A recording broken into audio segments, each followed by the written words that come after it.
I tend to think that there is, however this works out and however our System 1 and System 2 argument plays out, in the end, there's no doubt about it, more stuff is going to get automated. And there is going to be a lot of money to be made in doing that. The question of how that is going to build brands, I think, is going to impact the environment within which brands are built. But I'm wondering about the way big brand owners should be thinking about this acceleration. One of which is it builds in a reason for loyalty, because the brand that gets to know you better therefore should be able to deliver a better service than competing brands which don't know you But as also, well. here's the thing, Roy, but also talking to you less. Or talking to you actually, I mean, it's not even, you could argue with Hive, the joy of Hive is that it doesn't talk to me very much. I can set up geo-fencing so that it notifies me when I'm away from home. But it doesn't talk to me very much, but when I want to talk to it, it's there immediately. But the point is those conversations tend to be utility-based rather than promotionally based. So what I'm actually wondering is, I almost feel that if we're looking specifically at the overlap between Internet of Things and brand marketing, it's sort of, in that space alone, communications is dead, long live marketing. Certainly, I think the emphasis, the conflation of marketing with marcoms is a terrible mistake. And Jeremy Bullmore goes bananas about this, that the very fact that you have a marcoms department which suggests that the marketing function is just about, you know, communications of some shape or form is very, very wrong. I mean, I would argue in many, many businesses, many of our clients actually, the principal conversation should be the quality of interface design, for example. A thing, this guilty confession, which is sitting on the tarmac at Sydney Airport. I actually turned my central heating on for 5 minutes just because you could. On the why do dogs lick their own balls principle, because they can. And it was just the feeling that you could be on the other side of the world, make a little boiler come on, and then go off again. I think there'll be a phrase though. We'll call it thing wank. Yes, yeah, absolutely right. So the Internet of Things will go through the thing wank phase. The 401 error code in Firefox goes something like, oops, that was embarrassing. Now, Jessica Jackwit, who's the expert on shame at NYU, writes about this. Now, oops, that was embarrassing, we don't seem to be able to find that page, is a very System 1 communication, because even though it's a machine talking, it acknowledges, to some extent, that maybe it's my fault. You know, now, the opposite of that is unidentified object in the bagging area, which is possibly the worst sentence ever written. Well, I think there's a slight suspicion that comes into my mind that they're actually talking about me, that I'm actually the unidentified object in the bagging area, and that I just need to leave the story. It also contains with it the implication that you've probably done something wrong.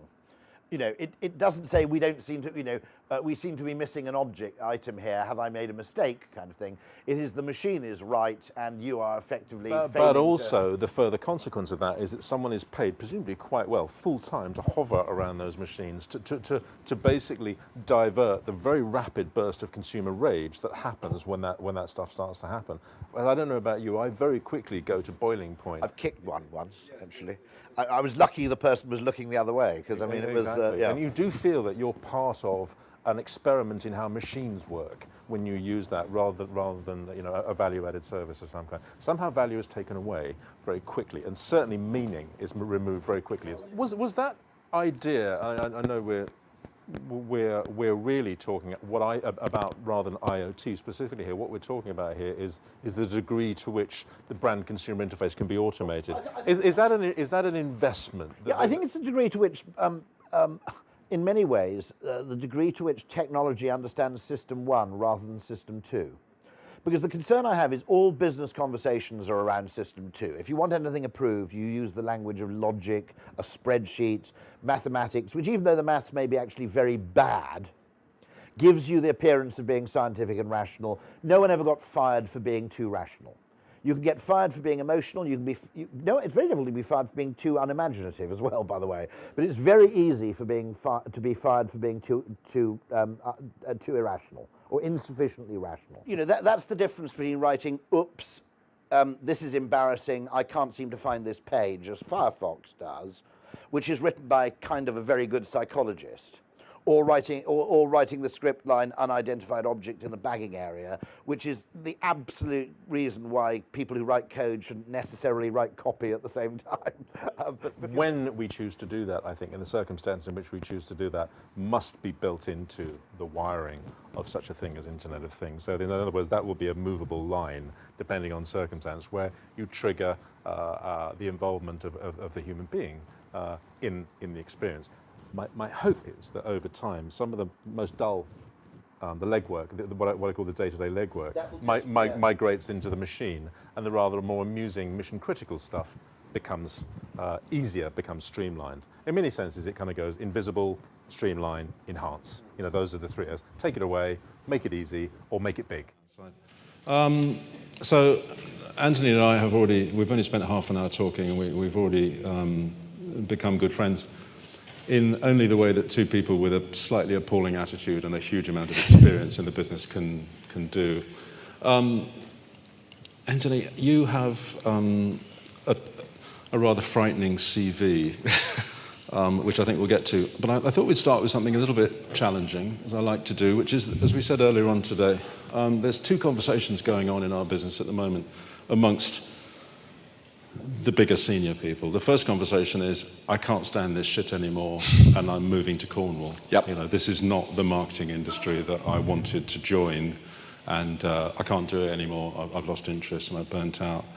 And then there's the people who have never been more fired up, are really excited about data-driven marketing and are pushing forward. And of course, you are one of the latter people, but you know the tension that I'm talking about. How did you get, before we talk about Adform, how did you get to where we are? And most specifically, what made you make that not going to Cornwall and saying shit decision?